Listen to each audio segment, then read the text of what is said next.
just couldn't believe that there was this rustic bubble, in the middle of a big, busy, bustling city, and yet just, a few blocks from downtown.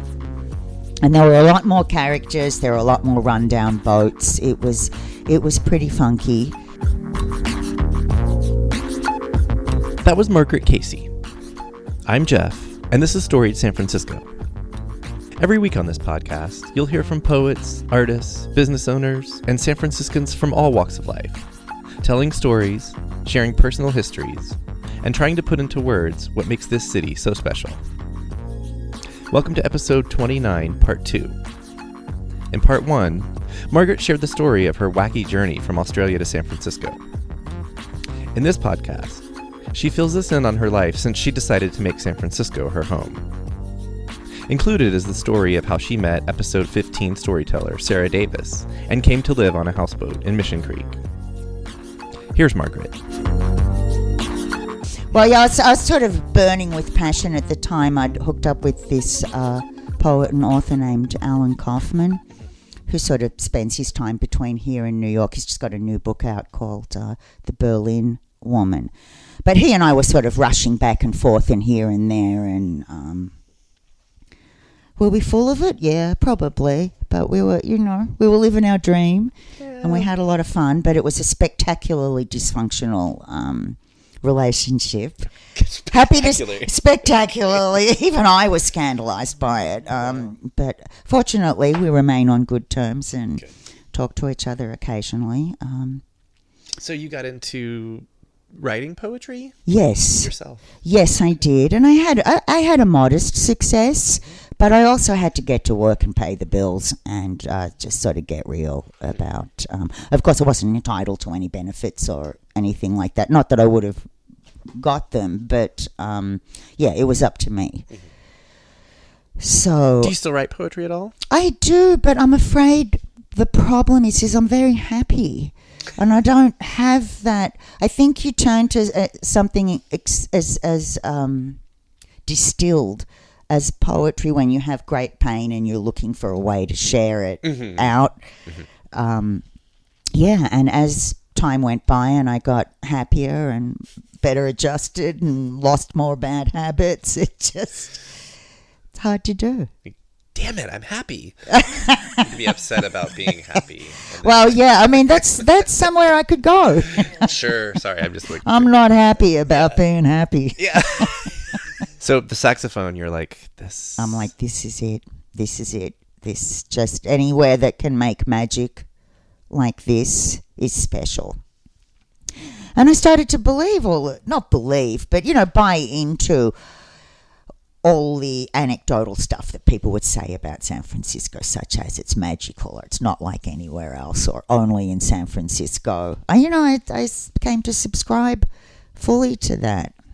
And it was it's constantly changing, of course, but it's a different version. This is early 90s. Early 90s, and it was different because people were really, the number of deaths, identified deaths from AIDS was profound. Mm-hmm. And with my friend Paul Brown and all of his friends in the gay community, there was someone dying every week, and somehow or another Paul was always the one that came home with the box of dress-ups. So we found that the best way to deploy these costumes was to have a sidewalk sale and be out there dressed up and to attract people. And one time we had it was a costume for the Supremes. So we had 3 long, lurex dresses and 3 wigs. And I was a little bit shorter than everybody else. So Paul artfully went and got a pair of those Japanese clogs and wired them onto 2 coffee cans. So we could all be roughly the same height. We made for us a small fortune that day on the sidewalk. The sisters are special. So special. Yeah, and that is truly something that you won't find anywhere else. And I mean, the having been fully educated in the Catholic system, I was educated exclusively by nuns. The thought of them on roller skates, flying down a hill was irresistible. Yeah. As I told one or two of them when we were recording, I've lived here 20 some odd years, and it's still true today. Anytime I'm somewhere and there are sisters, if I'm part of an event or if it's just even just walking down the street, it always just feels special. Yeah. Like they make things special. They do. They do. And the group of sisters that I knew, they had made this movie, and it was called Girl Ronda, and it was based on The Bad Seed. Oh, it was hilarious. It was short, but if anyone out there ever has a copy of Girl Ronda, it should. It needs to be on YouTube. It does. Wow. It really does. I want to see that. Cool. Okay. What's next? So we're moving toward the boats. Moving toward the houseboats. I had got a job for Bay West Showplace Investors, and they were a group of property developers who down on Henry Adams Street had the Showplace, the Galleria, a couple of other buildings, a lot of parking lots in between. There was the Baker Hamilton. They didn't own that building, but there was a whole scene going on down there with high-end furnishings and venues. The Concourse was the largest privately owned venue in the city of San Francisco.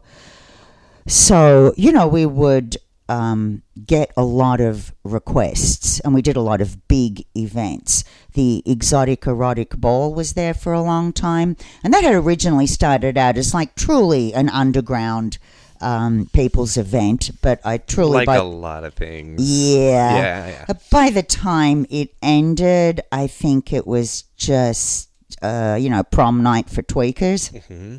I don't know how else to describe it. Mm-hmm. But we did the first raves there, a rave called Sharon and a bunch of other different raves, and later on concerts and all kinds of things. So I had become very involved with the events community, with the police at 850 Bryant for the permitting. They were lofts, and, building conversions were starting to happen. And with a lot of these, there would be, there'd be a steel frame.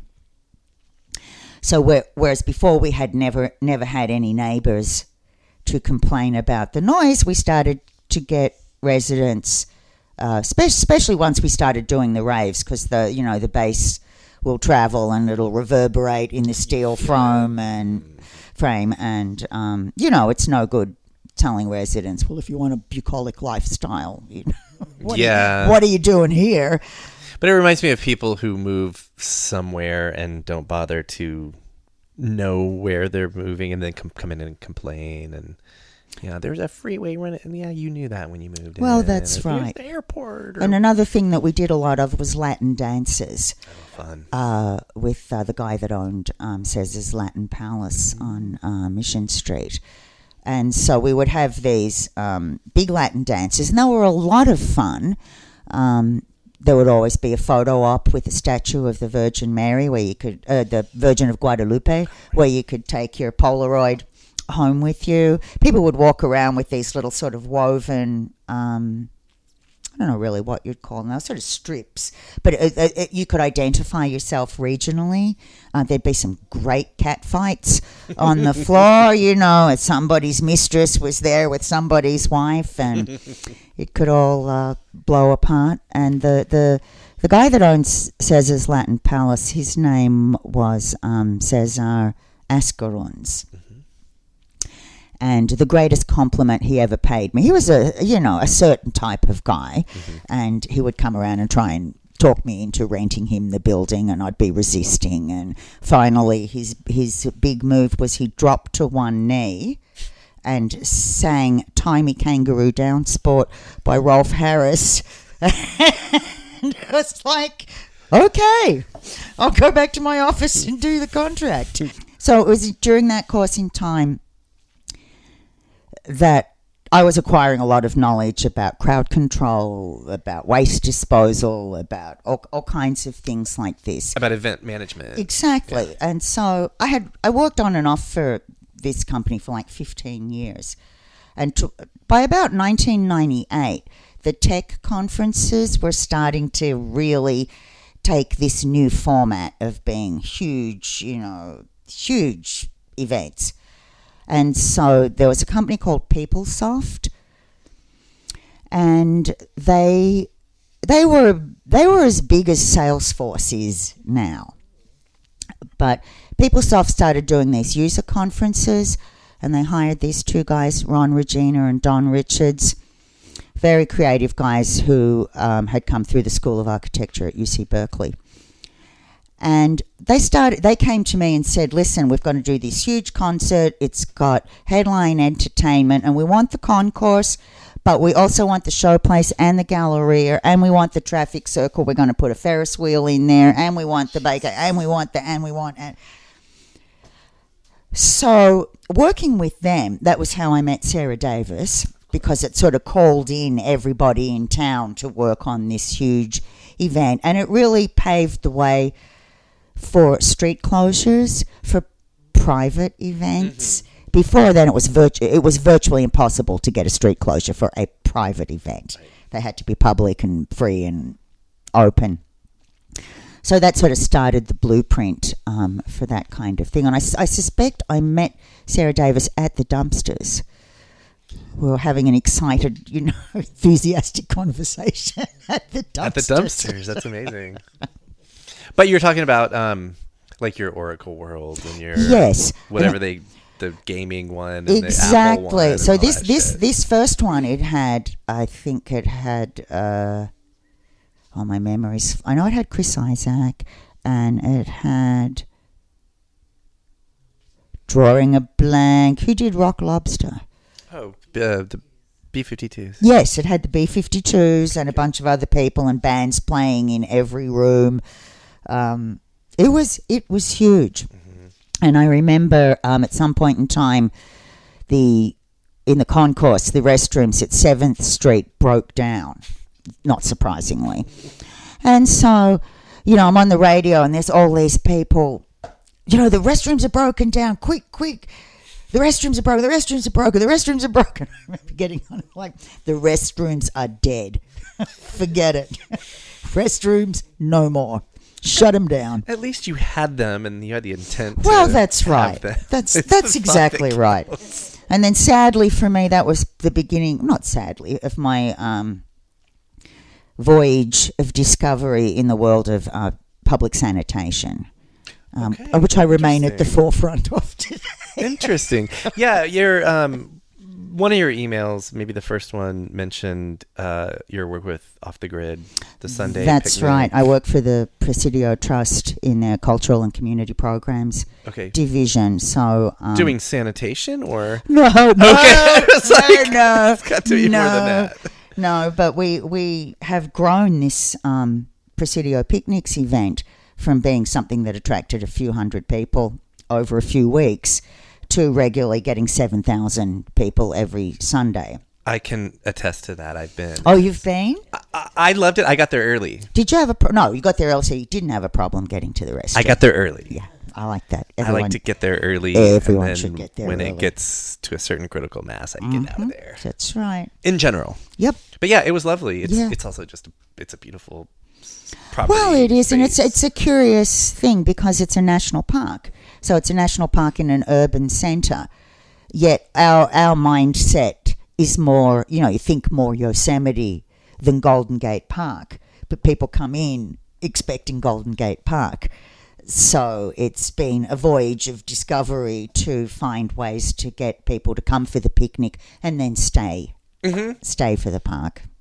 I remember when, this is another side note, it being a national park, I remember when, was it California that banned foie gras for a minute? Yeah. Yeah, but then the restaurants out there could serve it. That's right, because it's federal. Land. Yes, I know. I've just this morning was discussing some messaging about smoking and a way to remind people that pot might be legal everywhere else in the state, but you're on federal property when you're at the Presidio, and it's still against the law. Mm-hmm. Is someone going to whip out and write you a citation? Probably not, but you shouldn't be smoking in a national park anyway. So yeah. Did we fill in the gap between people? Is there Okay. So Sorry, now I've met Sarah Davis. Now we're both working on these huge events. She and I went on to work on several more because I actually left the showplace and started working for Ron and Don on these big events, and that was wonderful for me because then I started to travel around the United States to Atlanta and Chicago and Los Angeles and all kinds of places that were. These were all PeopleSoft events? Yes. Or? Oh, okay. Yes. Okay. And during that time, they also acquired Cisco Systems as a client. And so, interestingly enough, people from those days still do the Cisco events now. And of course, Sarah Davis is the biggest street closer in the nation. In the nation. In the nation. Are we? Is it true? No, Okay. that's not verifiable. But I've often here. been stuck in traffic trying to get home here to the boats and thought to myself, "Damn you, Sarah Davis." Yep. Thanks a lot, neighbor. I once went to the traffic meeting where they decide all of the what we closed at what won't. But she only let me come with her if we pretended we didn't know each other in case I started going off complaining and she didn't want to be associated. Oh, wow. So you're now working on with... Don Richards and Ron Regina. Yeah, okay. So were you kind of thinking like, oh, event production is something I'm really into? Yes, this was an opportunity to go and work with my favorite clients. So I already knew a great deal about venue management and crowd control and some of the infrastructure issues, and then being exposed to their creative approach and the scale at which they figured things out. It was fantastic. It was fantastic for a few years until the stock market crashed.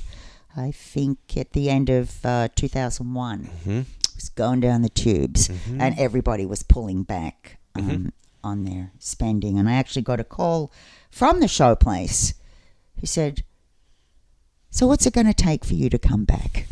So I went back and worked there for quite a few more years, just managing those properties. But by now, you and Sarah were pretty good friends. Yes, by now we were tight. I had come into the hospital. She called me the morning she had her baby. Like the room, naturally there was a crowded room, and then everybody exited. And then I got a call. It was like 6 o'clock in the morning. And Sarah called and she said, "You're the only person I know who's awake at 6 o'clock in the morning, and I can't get up. I'm lying here, all trussed up, and I'm looking at Sean, and he looks like he's going to fall off the little camp bed that they'd put up for him." So I said, "Hold on, I'll be there." Can you talk about the first time? Was your friendship with Sarah? Is that the first time you kind of came down to the houseboats? Yes, I want to hear about your first trip to the houseboats and what your impressions. Sure. Well, I had seen them from the freeway, like everybody else did.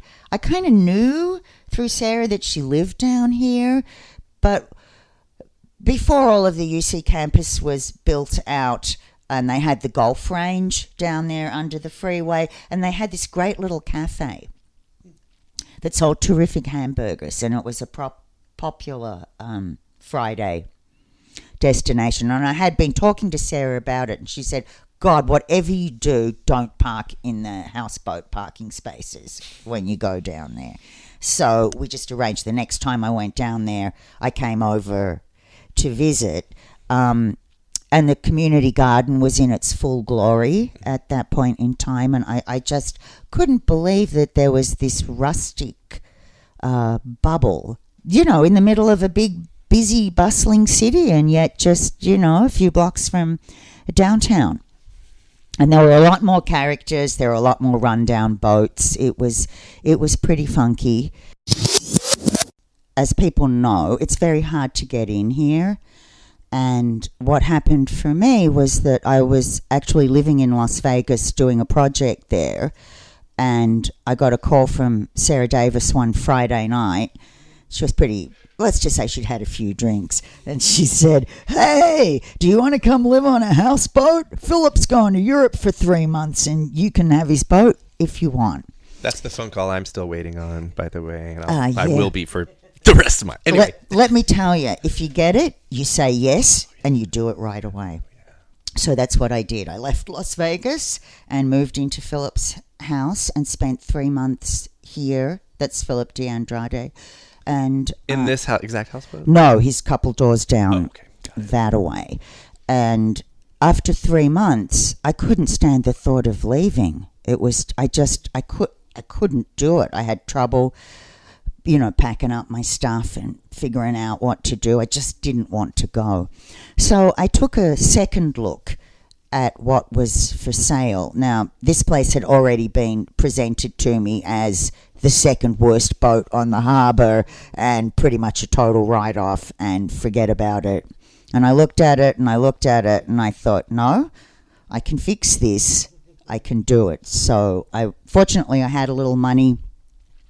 I'd owned a house in Glen Park and sold that, and because it's very hard to get a loan for a floating home. That's the problem right there. So anyway, I was able to get it, and then I had to gut it, because at the time there were electrical cords trailing in the water. There was a tiny, horrid little sort of bathroom, strange dwarf-like seat, and some, and it smelled bad, and it had no heating, and etc. So anyway, I just gutted it down to the studs. And I'm going to say you've done an amazing job. It's lovely here. Thank you. And I used that. Is that the same bathroom? No. Okay. No. The one thing I'd seen in the other houseboats was people always made their bathrooms tiny. So I didn't. I made mine big enough to fit a washer, dryer, and a clawfoot tub. You did. And I think Sarah was still living in the little boat that she grew up in. Although I don't know how anybody grew, because it was pretty small. So that was my first visit, and then I began to come down here and meet people. And we were talking about Jack Wickett earlier. In those early days, I always remember he would call me ma'am. He wouldn't use my name. He just called me ma'am, and I thought I have to get to the bottom of what is with that. But I never could. I never could. Back then, would you have ever thought in a million years you also eventually... No. Yeah. No, it wasn't until I actually stayed here and was sleeping here and waking up in the morning here and getting involved in the lives of all the birds and the ducks and, following that whole busy social life that that the birds live, that it got me. Mm-hmm. And it got me good. It caught you like a crab trap or something. Yeah. Just after doing it, it was like, well, I can't not do this. Yeah. I have to be here. You said you moved here from Glen Park? Yes. And this is about, you said 8 or so years ago. Yes. Do you like Glen Park neighborhood?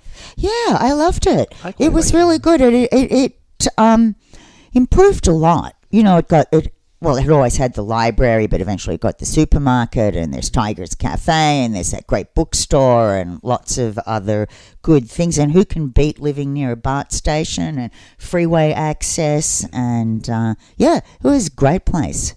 Truly a great place. It's just not a houseboat. It's just not a houseboat. That's right. That's right. No, I think the other thing that's really exceptional about being here is that we are a community. We do help each other. We look in when each other is sick. We bring each other food. We take care of each other's kids. We give each other rides. You can always call your neighbor for help, and almost always someone will respond. And we're just a community. We're not a religion. We're not a cult. We're not anarchists. We're not... We're just people. Well, besides location, you have a lifestyle in common. It's something that needs to be, protected and advocated for. I think absolutely. I think we really keep the boats are here because of that environmental bent to how we live down here. And I think protecting this shoreline, protecting the trees and the habitat for the birds and the wildlife and the marine life. We have more than once untangled a sea lion, with caution tape down their throat, or, there's things like this that happen a lot. Every now and then we get the odd dead body that washes up. We had one wash up about 2 years ago. And fortunately, the person who spotted it could see that it was bobbing, and it was bobbing and going to go under the dock. So they boat people do this kind of stuff. They just whipped up a lasso and caught it and tied it up until the medical examiner could come and help us out with it. So I guess you never know what you're going to find in the water. And we see all kinds of things. And certainly anyone who's had their car broken into while they've been parked at parking lot A at the Giants, they really should come down here the next day, because those thieves are on bicycles. And they bring all their stuff down here to Huffaker Park and sort through it and just leave it there. They just abandon it if they don't want it.